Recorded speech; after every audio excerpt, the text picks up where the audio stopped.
Back in this country, Homeland Security Department already hiring 1,000 people in preparation for the Amnesty plan on behalf of the White House.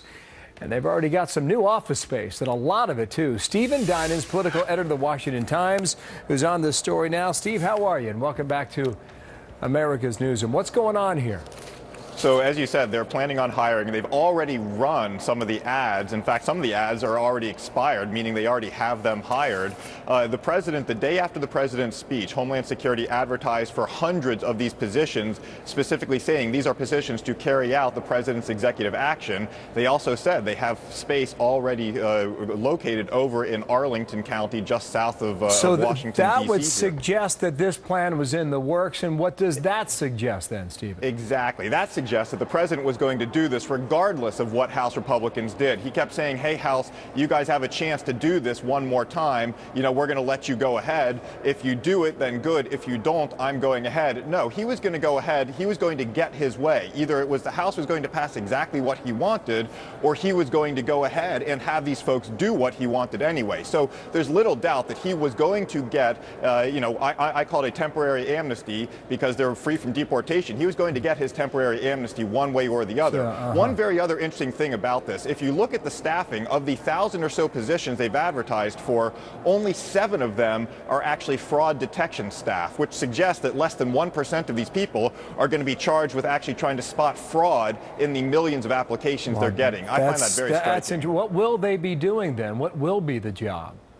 Well, so most of it's just going to be processing, processing the applications, the millions of applications. I talked with a couple of folks, a guy who used to run the fraud unit for the agency, and then the guy who heads the current, the union, labor union, currently for the agency workers. And both of them said, look, there's no way that you can staff up and hire and train 1,000 people in the time frame the president's talking about here. So, these folks are going to have to go through a crash course to get trained, and these employees expect they're basically going to be pushing papers across, trying to rubber stamp applications as quickly as possible. Homeland Security says, no, we are going to put through checks. We're actually going to check documents, but the lack of fraud investigators suggests it may not be a very thorough check. Well, this goes kind of hand in hand with the report that came out a couple weeks ago.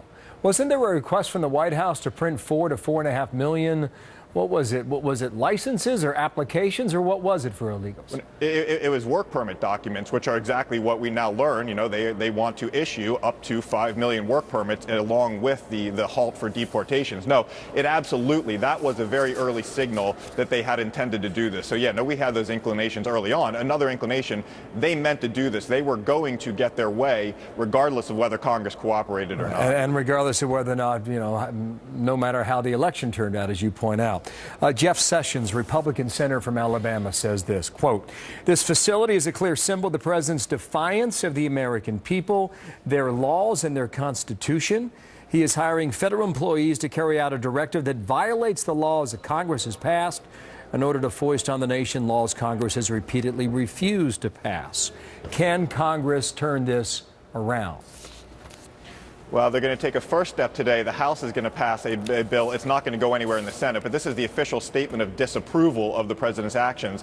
The big fight will come early next year with the spending bills. I'm not going to, if you ask me right now to predict, I'm not sure what happens. I think a lot of it depends on sort of where the public is in 2 months, if they're still angry over this. Maybe even more important is right now it's a race against time, and that's why the timing of the administration getting all this ramped up so quickly is important. If the House can vote to block this, and the Congress can vote to block this before you start seeing the first applications rolling in, I think Congress is in a lot stronger position. If the president is already accepting applications and granting amnesty, then the House and then the Senate are in a tougher position to actually stop it once it's operating. So we're in a real race against time. That's an interesting answer, too. Pays pretty good. You can make up to $157,000 a year in these jobs. Stephen Dinan, thank you for your time. Washington Times on the Hill. All right.